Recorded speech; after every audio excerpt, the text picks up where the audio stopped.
Hello et bienvenue dans le podcast Be Wild, le podcast pour une vie sans compromis et un business expansif. Je suis Lisa, ta coach et mentor, et ma mission est de te guider vers une vie plus épanouissante. Je t'aide à prendre du plaisir dans toutes les sphères de ta vie et à te reconnecter à ta vraie nature.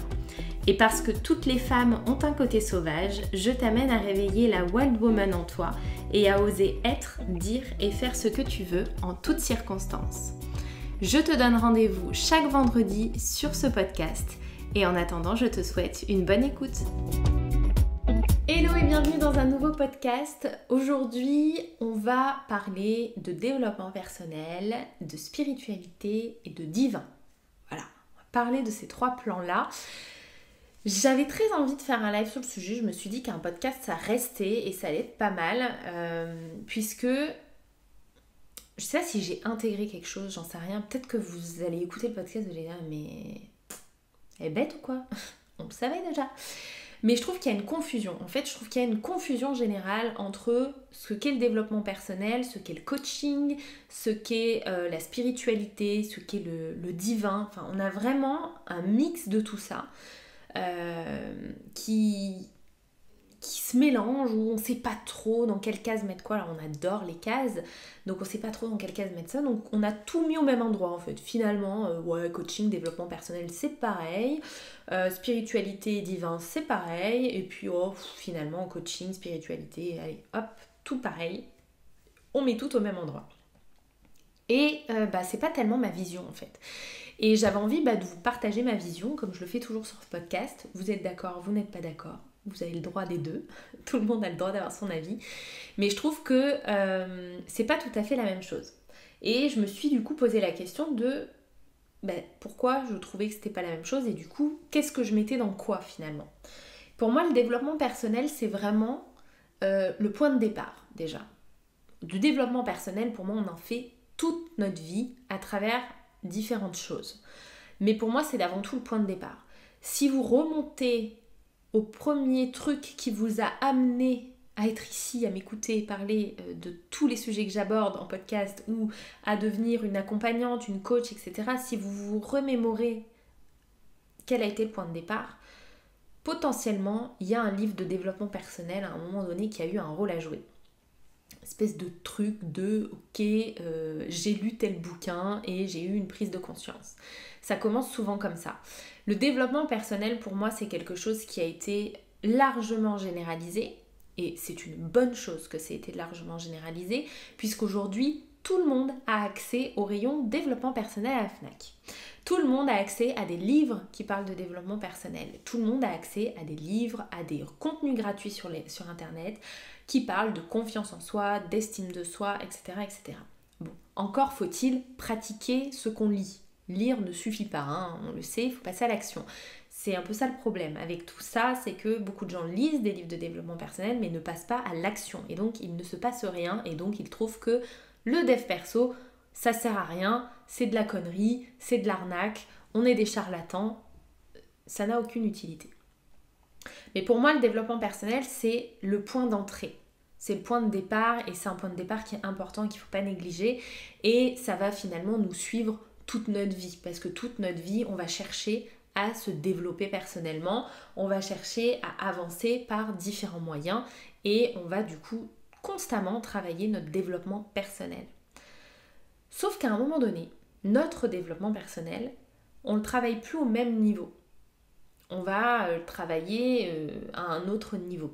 On va aller le travailler à un niveau de coaching par exemple, ou une psychanalyse si vous voulez.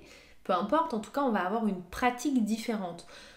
Il y a un côté finalement, je trouve, très égocentré, très individuel dans tout ce qui est développement personnel, coaching, thérapie, etc. C'est des moments, des sphères où on s'occupe de nous.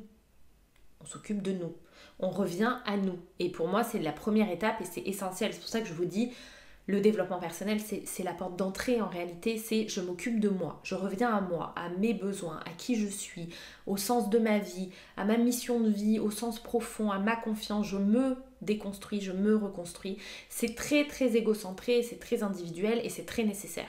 Soyons très clairs, c'est très nécessaire.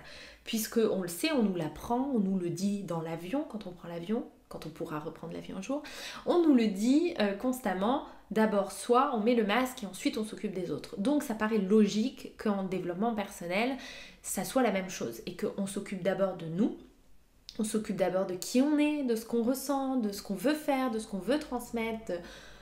Voilà, on se construit nous-mêmes pour ensuite aller accompagner, construire les autres. Évidemment, ce chemin de construction de soi ne s'arrête jamais. C'est pour ça que je vous dis, le développement personnel, en réalité, je vous dis, c'est un point de départ. Oui, mais c'est un point de départ qu'on va explorer toute notre vie. Toute notre vie, on va aller creuser, se construire, etc., évoluer, se développer. Toute notre vie, on va faire ça. Alors, c'est quoi l'étape d'après, vous allez me dire? L'étape d'après, pour moi, c'est déjà de passer le cap de je me développe tout seul à je me fais accompagner pour me développer. Et ça, c'est une sacrée étape parce que ça veut dire qu'on passe un cap, qu'on s'ouvre à l'autre. Bon, toujours pour nous-mêmes, mais on s'ouvre à l'autre. Et ça, c'est important. On accepte de laisser entrer quelqu'un dans notre développement personnel. On accepte le fait que seul on peut, mais on peut aussi à plusieurs. Et c'est chouette aussi de le faire à plusieurs. Donc, on se fait accompagner, on va à des stages, on fait des formations, etc. Donc pour moi, il y a déjà cette deuxième étape-là où le développement personnel s'ouvre davantage. Et ensuite, pour moi, il y a cette notion de spiritualité. Spiritualité qui est souvent confondue avec le divin, qui est souvent confondue avec le coaching, qui est souvent confondue avec tout. Voilà, nous sommes des êtres de lumière, nous sommes des êtres spirituels. Oui. Et pour moi, il y a une différence, c'est que quand on rentre dans cette dynamique de spiritualité ou de divin, il va y avoir un côté très collectif qui va rentrer en ligne de compte. Le côté qu'il n'y avait pas dans le développement personnel, c'est-à-dire qu'il y a une dimension moi d'abord, individuelle, et on passe ensuite à une dimension qui est beaucoup plus collective, où on va retransmettre, où on croit en autre chose. Et pour moi, il y a une réelle différence entre la dimension spirituelle et la dimension divine. Il y a une dimension spirituelle puisque dans la spiritualité, on est encore dans notre spiritualité, on est encore dans les messages que l'on reçoit, il y a cette notion de... il y a une notion de croyance dans la spiritualité où on croit, je sais pas, en ses guides, on croit aux anges, on croit aux archanges, on croit en tout ça et on vit notre spiritualité de l'intérieur. On croit à quelque chose à l'intérieur de nous et on entre dans un collectif beaucoup plus large où on va venir croire la même chose que d'autres personnes par exemple. Donc on va avoir des groupes de personnes qui vont avoir les mêmes croyances, la même spiritualité. C'est une spiritualité qui va se diffuser, donc qui devient plus collective qu'individuelle. Mais il y a quand même une part. On est un peu entre deux en fait.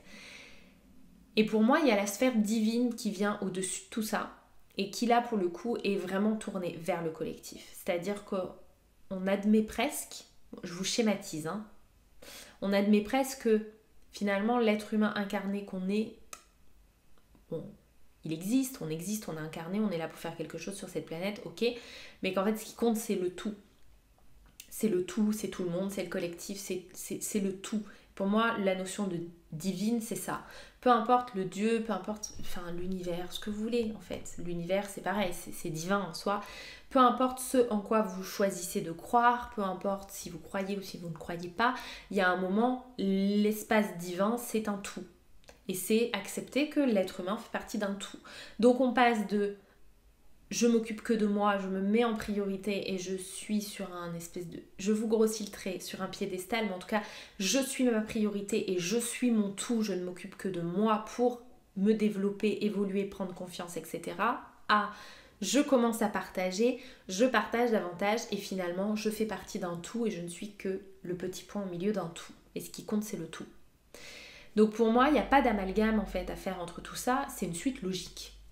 C'est une suite logique, l'un ne va pas sans l'autre, tout est complémentaire et tout s'imbrique, mais en même temps, il y a de réelles différences et c'est ok d'accepter d'être dans une sphère et pas dans l'autre encore, et c'est ok de passer par ces étapes, et c'est ok de vivre avec toutes ces sphères à l'intérieur de nous.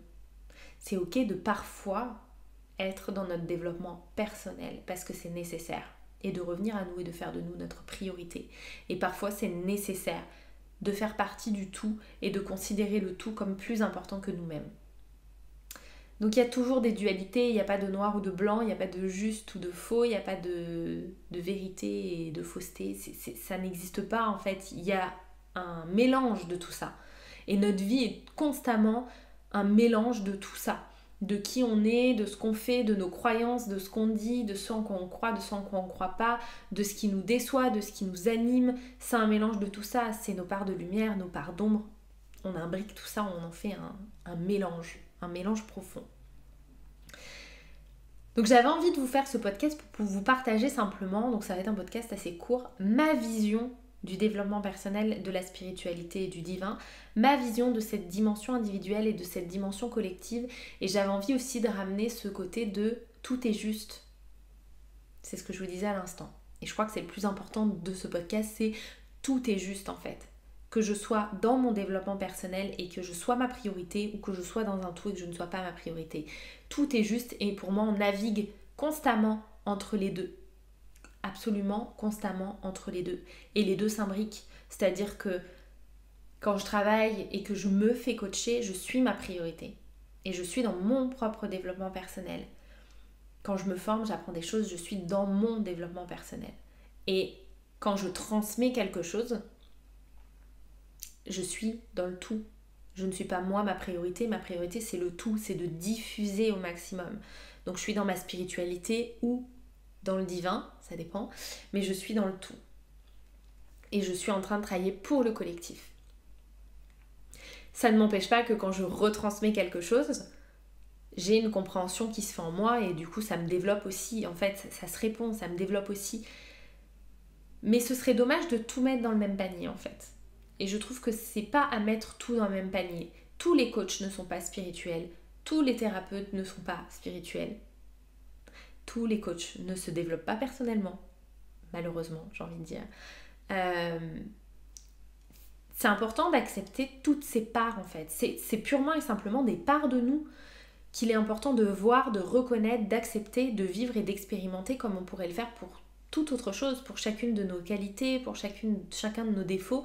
C'est vraiment de venir ramener toutes ces parts à l'intérieur de nous, d'en faire un tout et d'accepter que parfois on est égoïste entre guillemets, que parfois on est solidaire et dans la transmission et que parfois on est les deux et que on a à chaque fois des postures et des places différentes. Et c'est qu'une question de posture en réalité, c'est une question de posture.